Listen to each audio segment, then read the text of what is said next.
Representative White, I'd love for you to just come say a word or two. We appreciate you coming, and I wasn't sure if you were going to make it. I know I sent you an invitation, but I wasn't sure if you were going to make it. We're awful glad you're here, and we should give this guy a big round of applause. He worked here pretty hard to get the legislation. Thank you, David.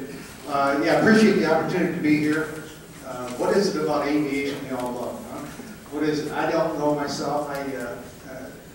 Not to date myself, but I grew up and watched movies during the 40s and watched flyers and watched the battles of the Pacific, airplanes flying, and somehow it intrigued me. It inspired me.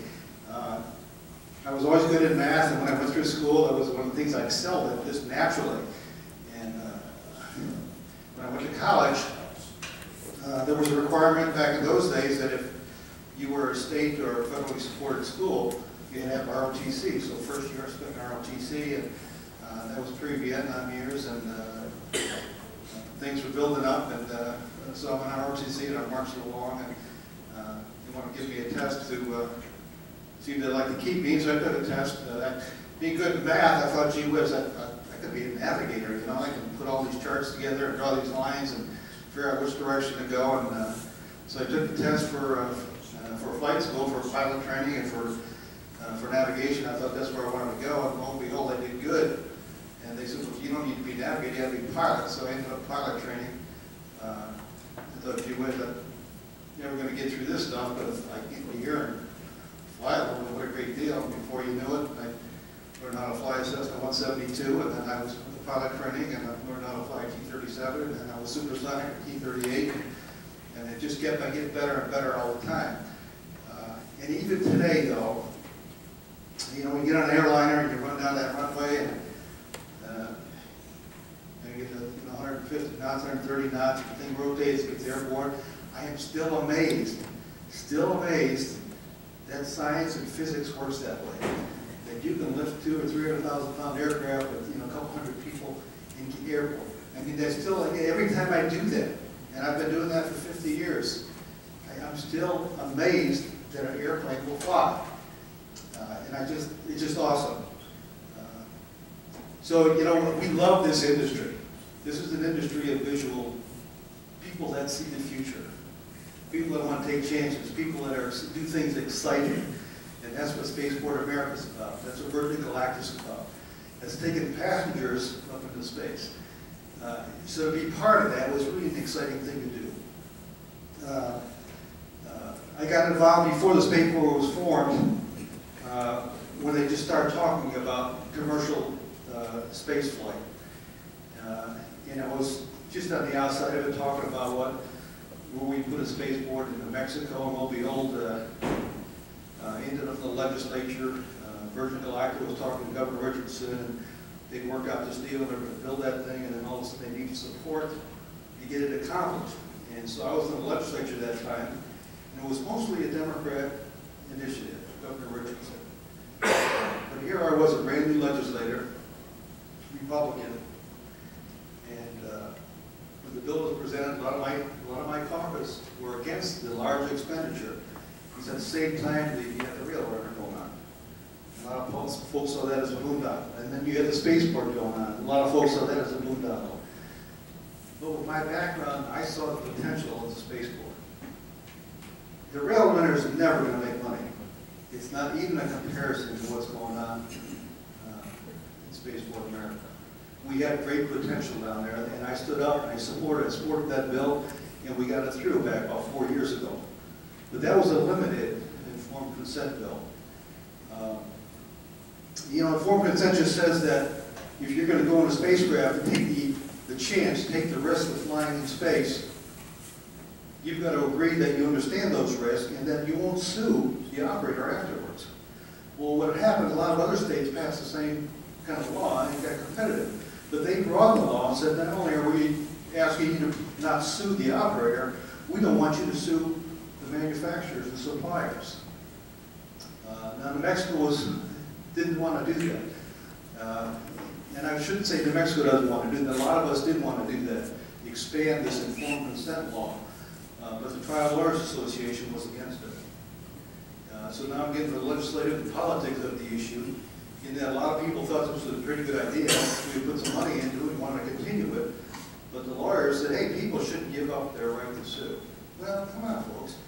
If you're going to go ahead and say, I understand the risk, I'm going to go through the training, I do want to do this, I want to put $200,000 down to take this flight, all we're asking you is, well, if you want to take that risk on, go ahead and don't sue.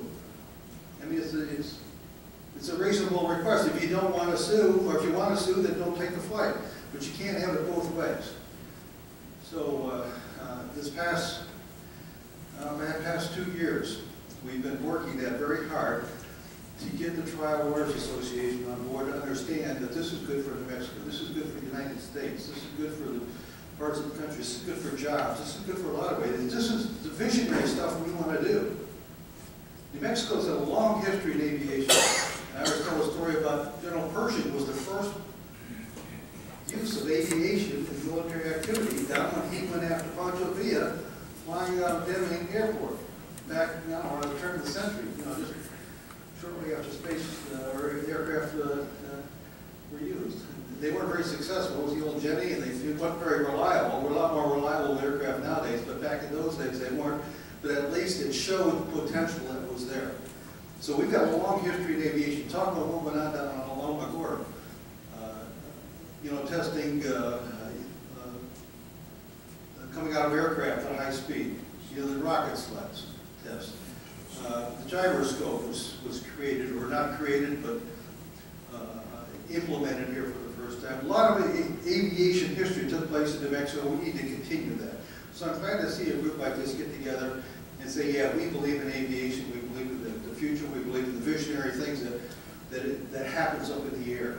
And we all still are amazed, I think like myself, every time it rotates and get off the runway, says, gee whiz, science still works. This is amazing. So let me just say a few words about the legislature, what we try to do for aviation. I'm an enthusiast for pilots, for aircraft, for aviation, for airports, all that. The Enforcement Consent Bill was a big one to get that through. It still needs a little bit of work. It's still got a sunset clause. We may want to move that out in a couple of years. Right now, I think we went out to 2022, 21. So we may have to revisit that in a couple of years. We have to fight the Trial Lawyers Association again because that was a concession they made to get this thing through. We may have to do that. And this group played a big role. When we had that meeting, I think it was back in November, October, and we had a couple of other people there. That sent a signal that there are a lot of people here in New Mexico that want the spaceport to happen, and we want space flight to take place over here. Eventually, there's going to be spaceports all over the country and all over the world, just like there are airports. But we, on the ground floor, get a lot of advantages here, and we need to make this the birthing place, if you will, of commercial space operations.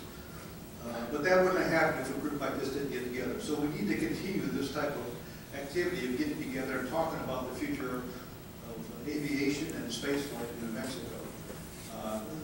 So the Enforcement Consent Bill was one of them. We've also worked hard on trying to improve the tax situation for manufacturers and suppliers of space activity. We also tried to get a bill through to help those folks that give a tax advantage to those folks that work on aircraft. We're getting pretty close to doing that this year. We'll try it again next year. We got all the way through all committees, down to the Senate floor, just ran out of time. We have a deadline. We just meet for 60 days or 30 days.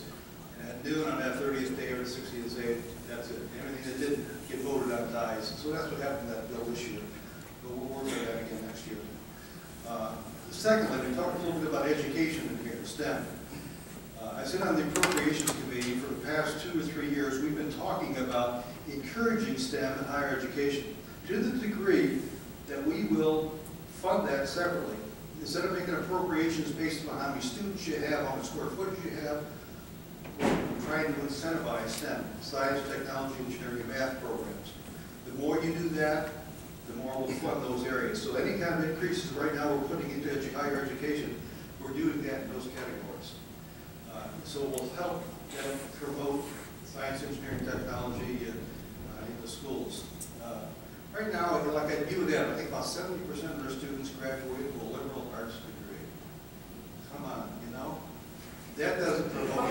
Don't be picking on me now. No, I know.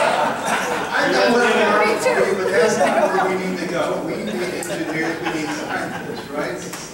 You know, the rest of the world, the Chinese, the Indians, and you know, some of the European countries really emphasize that area of their education, and we need to do that too. Liberal arts is where everybody, I started out as an engineer, I couldn't hack it, ended up in a liberal arts program. I didn't really mature it much, maybe later on in my years, but we need to do more science and tech, and we're trying to do that through the legislature, the way we fund things.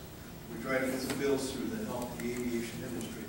We're trying to support spaceport, trying to get aircraft up in space. I mean, this is a great thing for the state, and we need to keep on promoting it. And I think, being here, we need to keep this effort going. So, David, thank you.